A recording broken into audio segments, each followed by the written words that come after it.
India کے شہر آگرہ میں مغل امپائر کے آرکیٹیکٹس کا ایک ایسا شاہکار موجود ہے جس کو آج پوری دنیا تاج محل کے نام سے پہچانتی ہے۔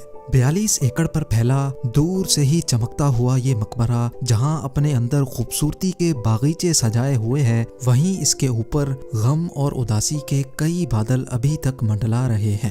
زیم ٹی وی کی ویڈیوز میں ایک بار پھر سے خوش آمدید۔ ناظرین، لگ بھگ 400 سال پہلے بنائی جانے والی یہ خوبصورت بلڈنگ جہاں اپنے دور کی سب سے بڑی اور سب سے شاندار بلڈنگ ہوا کرتی تھی، وہیں آج اس کو دنیا کا 7واں عجوبہ بھی مانا جاتا ہے۔ اس عالیشان اسٹرکچر کو بنانے میں 20,000 مزدوروں نے دن رات خون پسینہ بہایا، اور وہ بھی 1 یا 2 سالوں تک نہیں بلکہ پورے 22 سالوں تک۔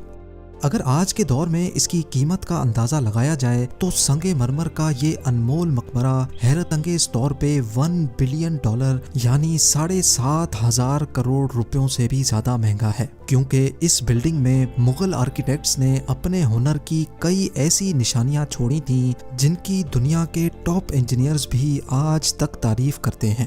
اس بلڈنگ کو ایسے ڈیزائن کیا گیا کہ جب مین گیٹ کے پیچھے سے اس کو دیکھا جاتا ہے تو یہ کافی بڑی لگتی ہے، لیکن جیسے ہی مین گیٹ کی طرف بڑھا جاتا ہے تو آٹومیٹیکلی اس کا سائز چھوٹا ہوتا جاتا ہے۔ دماغ کو چکرا دینے والی یہ کوئی پہلی ٹرک نہیں تھی جو مغل آرکیٹیکٹس نے استعمال کی ہو۔ اس کے گرد چاروں میناروں کو بالکل سیدھا کھڑا نہیں کیا گیا، بلکہ یہ مینار باہر کی طرف تھوڑا جھکے ہوئے ہیں، کیونکہ اگر ان کو سیدھا کھڑا کیا جاتا تو دور سے دیکھنے پر یہ اندر کی طرف جھکے ہوئے لگتے، جیسا کہ ان مسجدوں میں آپ دیکھ سکتے ہیں۔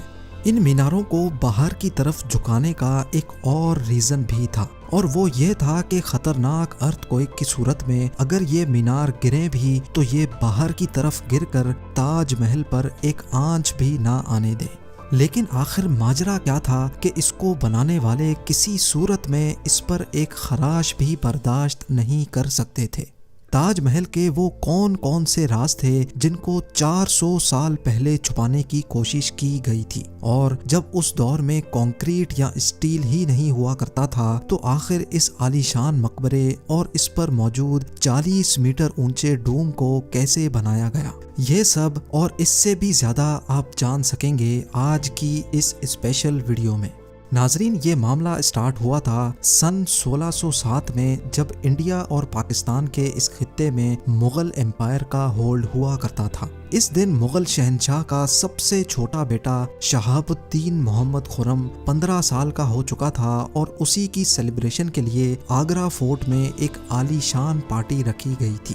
خرم مغل شہنشاہ کو سب سے زیادہ عزیز تھا، اسی وجہ سے اس کے ہر جنم دن پر اس کو ہیرے جواہرات اور سونے سے تولا جاتا تھا، یعنی جتنا وزن شہزادے خرم کا ہوتا تھا اتنا ہی خزانہ اس کے نام کر دیا جاتا تھا۔ لیکن اس جنم دن پر کچھ اور بھی خاص ہونے والا تھا۔ مغل شہنشاہ نے شہزادے خرم کی شادی اپنے ایک وکیل کی بیٹی کے ساتھ کر دی جس کو ممتاز محل کے نام سے جانا جاتا ہے۔ ممتاز اور خرم کو پہلے دن ہی ایک دوسرے سے بے انتہا محبت ہو چکی تھی، اور اس وقت یہ کسی کو بھی معلوم نہیں تھا کہ اس محبت کا بول بالا ہمیشہ کے لیے رہنے والا ہے۔ اگلے 10 سالوں تک شہزادے نے کئی جنگیں لڑیں اور ان میں بھرپور کامیابی بھی حاصل کی۔ اسی وجہ سے شہنشاہ نے خوش ہو کر ان کو شاہ جہاں کے لقب سے نوازا، جس کا مطلب ہے دنیا کا بادشاہ۔ شاہ جہاں کی ٹوٹل 6 بیویاں تھیں جو آگرہ فورٹ کے حرم میں ہی رہتی تھیں۔ ان 6 میں سے شاہ جہاں سب سے زیادہ محبت ممتاز سے کرتے تھے، اور یہی وجہ تھی کہ ان کا زیادہ تر وقت ممتاز محل کے ساتھ ہی گزرتا تھا۔ وقت تیزی سے گزرتا جا رہا تھا، اور 4 سالوں کے بعد یعنی 1621 میں مغل شہنشاہ اچانک چل بسے۔ شاہ جہاں جو پہلے ہی مغل امپائر میں خاصا فیمس ہو چکا تھا اور جو شہنشاہ کا چہیتا بیٹا بھی تھا، 1628 میں یعنی باپ کی موت کے 7 سالوں بعد اس نے شہنشاہ کی گدی سنبھال لی۔ پوری مغلیہ سلطنت اپنے نئے شہنشاہ سے بے حد خوش نظر آتی تھی۔ یہ وہ پیریڈ تھا جب مغل امپائر اپنے پورے عروج پر تھی، یعنی پورے انڈیا پاکستان کے ساتھ ساتھ افغانستان کے بھی کئی حصوں میں مغلیہ سلطنت کا راج ہوا کرتا تھا۔ سارے فیصلے شاہ جہاں خود کرتا تھا، جبکہ ممتاز محل پیچھے رہ کر شاہ جہاں کو مشورے دیا کرتی تھی۔ لیکن کسی کو بھی اس بات کا علم نہیں تھا کہ یہ خوشیاں عنقریب ماتم میں بدلنے والی ہیں۔ گدی سنبھالے ابھی 1 ہی سال گزرا تھا کہ ایک بار پھر سے مغل امپائر کو دشمنوں کا سامنا کرنا پڑا۔ اگلے 2 سال جنگ چلتی رہی اور شاہ جہاں کو اس جنگ میں بھی بھرپور کامیابی نصیب ہوئی، لیکن شاہ جہاں ابھی اس کامیابی کا جشن مناتے کہ ان کو ایک افسوسناک خبر سے آگاہ کیا گیا۔ ممتاز محل جو کہ شاہ جہاں کے 14ویں بچے کو جنم دے رہی تھی، اس کی حالت بگڑ گئی اور 17 جون سن 1631 کو وہ نہ چاہتے ہوئے بھی اس دنیا سے چل بسی۔ پوری مغلیہ سلطنت کا جشن دیکھتے ہی دیکھتے ماتم میں بدل گیا۔ یہ خبر جو شاہ جہاں پر آگ بن کر گری تھی، اس نے تو جیسے ان کی دنیا ہی ختم کر ڈالی۔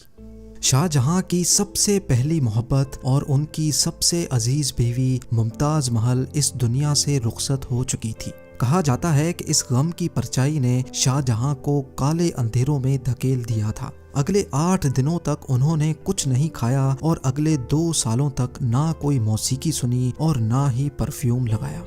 ممتاز محل نے مرنے سے پہلے ایک آخری خواہش کی تھی۔ وہ چاہتی تھیں کہ ان کی قبر دنیا کے سب سے خوبصورت مقبرے میں بنائی جائے۔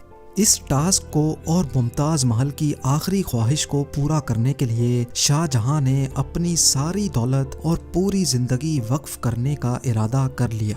ممتاز کے گزرنے کے 6 ماہ بعد یعنی 1632 میں ہی تاج محل کی کنسٹرکشن کا کام شروع کر دیا گیا۔ قریب 20,000 سے بھی زیادہ مزدور، پتھر تراش اور کاریگروں کو پوری سلطنت سے اکٹھا کیا گیا۔ لشکروں کے لشکر شاہ جہاں کے حکم پر آگرہ بلوا لیے گئے تھے۔ کیونکہ ممتاز کی قبر یمنا ریور کے برابر میں موجود تھی، اسی وجہ سے اس جگہ پر دنیا کی سب سے خوبصورت بلڈنگ بنانا کافی مشکل ٹاسک تھا۔ ریور کے کنارے زمین کافی سافٹ ہوتی ہے اور اگر یہاں کھدائی کا کام کیا گیا تو پانی کا بہاؤ تاج محل کی فاؤنڈیشن کو بھی نقصان پہنچا سکتا تھا۔ اس مسئلے سے نمٹنے کے لیے مغل انجینئرز نے یہاں سب سے پہلے زمین کے اندر کئی کنویں کھدوانا شروع کیے۔ مزدور یہ کنویں تب تک کھودتے رہتے جب تک خشک زمین نظر نہ آ جاتی تھی۔ ان کنووں کو پتھروں اور گارے سے بھرا گیا اور پھر اس کے اوپر پتھروں کے بڑے بڑے کالمز کھڑے کیے گئے۔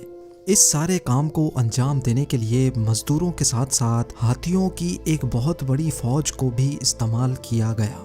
مغل انجینئرز کی یہ ٹرک کام کر چکی تھی اور اب ایک ایسی مضبوط فاؤنڈیشن تیار تھی جو نرم زمین پر بھی فولاد بن کر کھڑی تھی۔ فاؤنڈیشن کے بعد اب باری تھی ایک ایسے بلڈنگ ڈیزائن کی جو آج سے پہلے کسی نے بھی نہ دیکھا ہو، ایک ایسا ڈیزائن جو پچھلے سارے ریکارڈ توڑ ڈالے۔ تاج محل کے ڈیزائن کا آئیڈیا شاہ جہاں نے اپنے باپ دادا کے مقبروں سے لیا تھا۔ باپ کے مقبرے سے میناروں کا آئیڈیا لیا گیا، دادا کے مقبرے سے بلڈنگ کور کا آئیڈیا لیا اور اپنے انکل کے مقبرے سے ڈوم کا آئیڈیا لیا تھا۔ اور جب ان سب کو کمبائن کیا گیا تو ایک شاندار اور عالی شان ڈیزائن ابھر کر سامنے آیا۔ بلڈنگ کے اسٹرکچر کو بنانے کے لیے لاکھوں نہیں کروڑوں اینٹیں موقع پر ہی بیک کی گئیں۔ یہ سب اتنا آسان نہیں تھا اور اس میں لا تعداد پیسے بھی بہائے جا رہے تھے۔ ہر گزرتے دن شاہی خزانہ تیزی سے خالی ہوتا جا رہا تھا، لیکن شاہ جہاں کو کسی چیز کی پرواہ نہیں تھی، بس ان کو یہ کام ہر قیمت پر کمپلیٹ کرنا تھا۔ کہا جاتا ہے کہ تاج محل کی کنسٹرکشن میں اتنے زیادہ لوگ لگائے گئے تھے کہ ان کی وجہ سے آس پاس کے علاقوں میں کھانا پینا ختم ہو گیا تھا۔ 20,000 مزدوروں اور کاریگروں کی ڈیمانڈ پوری کرنے کے لیے شاہ جہاں نے آس پاس کے تمام علاقوں سے اناج آگرہ منگا لیا تھا۔ کئی سالوں کی محنت کے بعد بلڈنگ کا اسٹرکچر کمپلیٹ ہو چکا تھا اور اب باری تھی اس کو سنگ مرمر سے سجانے کی۔ یہ سنگ مرمر آگرہ سے 400 کلومیٹر دور راجستھان سے منگایا جانا تھا، کیونکہ یہاں کا مکرانہ ماربل آج تک دنیا کا فائنسٹ ماربل مانا جاتا ہے۔ شاہ جہاں نے تاج محل کے لیے پورا مکرانہ ماربل ریزرو کر لیا تھا، یعنی جب تک تاج محل کی ڈیمانڈ پوری نہیں ہو پائے گی تب تک کسی کو بھی یہ ماربل خریدنے کی اجازت نہیں تھی۔ 1000 ہاتھیوں کی مدد سے ہزاروں ٹن وزنی ماربل راجستھان سے آگرہ منگایا گیا۔ تاج محل کا یہ خوبصورت ڈوم اتنا بڑا ہے کہ اس کا اندازہ صرف آنکھوں سے دیکھ کر ہی لگایا جا سکتا ہے۔ آج کل اس طرح کے ڈوم بڑی آسانی سے اسٹیل اسٹرکچر پر بنائے جا سکتے ہیں، لیکن 400 سال پہلے 40 میٹر اونچے ڈوم کو بنانے میں ان کے پاس صرف پتھروں کا ہی سہارا تھا۔ اس ڈوم کو بنانے میں مغل انجینئرز نے جو اسٹریس کیلکولیشن کی تھی اس کی آج کے انجینئرز بھی بہت تعریف کرتے ہیں۔ تاج محل کی فنیشنگ کے لیے اس کو پیٹرا ڈورا یا پرچن کاری سے ڈیکوریٹ کیا جانا تھا۔ پیٹرا ڈورا ایک ایسی کلاکاری کو کہا جاتا ہے جس میں قیمتی پتھر کو ماربل کے اندر تراش کر لگایا جاتا ہے۔ ماربل کو بڑی مہارت اور باریکی سے قیمتی پتھر کی شیپ کے حساب سے تراشا جاتا ہے اور پھر اس میں پتھر کو گلو کے ذریعے چپکایا جاتا ہے۔ تاج محل پر استعمال ہونے والی گلو کوئی عام گلو نہیں تھی۔ کافی ریسرچ اور لیبارٹری ٹیسٹ کے بعد معلوم پڑا کہ یہ گلو شیرہ، لیمن جوس اور سنگ مرمر پاؤڈر کو ملا کر بنائی جاتی تھی۔ وہی سیم گلو آج بھی تاج محل کی رینوویشن کے لیے استعمال کی جاتی ہے۔ تاج محل کی خاص باتوں میں ایک بات یہ بھی ہے کہ یہ دن میں 4 مرتبہ اپنے رنگ بدلتا ہے۔ سورج نکلنے سے پہلے یہ بالکل بلیک شیڈ دیتا ہے، سورج نکلنے کے بعد یہ لائٹ یلو اور پنک شیڈ دیتا ہے، جبکہ دوپہر کے وقت تاج محل کی خوبصورتی کا نیا رخ دیکھنے کو ملتا ہے، نیلے آسمان پر جیسے موتی چمک رہا ہو، اور سن سیٹ کے وقت یہ پوری بلڈنگ گولڈن کلر کی دکھائی دیتی ہے۔ پورے 22 سالوں کے بعد سن 1654 میں تاج محل کی کنسٹرکشن کا کام مکمل کر لیا گیا۔ شاہ جہاں اپنی بیگم کی یاد میں دنیا کا سب سے خوبصورت مقبرہ بنانے میں کامیاب ہو چکا تھا۔ شاہ جہاں نے اس عالی شان عمارت کا نام اپنی پسندیدہ بیوی کی یاد میں ہی رکھا۔ ممتاز محل سے اس کا نام تاج محل رکھ دیا گیا۔ ہر سال شاہ جہاں ممتاز کی برسی پر یمونا ریور کے ذریعے تاج محل پر جایا کرتے تھے۔ یہ تاج محل کی ایسی انٹرنس تھی جس کو صرف شاہی خاندان کے لیے ہی بنایا گیا تھا۔ اس انٹرنس کی دیواروں پر دلکش نقاشی کا کام کیا گیا تھا جو شاید صرف شاہی آنکھوں کے دیکھنے کے لیے ہی کیا گیا تھا۔ شاہ جہاں کا یہ مہنگا ترین پروجیکٹ کمپلیٹ تو ہو چکا تھا، لیکن اس نے مغلیہ سلطنت کو تباہی کے کنارے پر لا کھڑا کیا۔ 4 سالوں کے بعد یعنی 1658 میں شاہ جہاں اور ممتاز کے اپنے ہی بیٹے نے شاہی تخت الٹ دیا اور خود مغل امپائر کا شہنشاہ بن گیا۔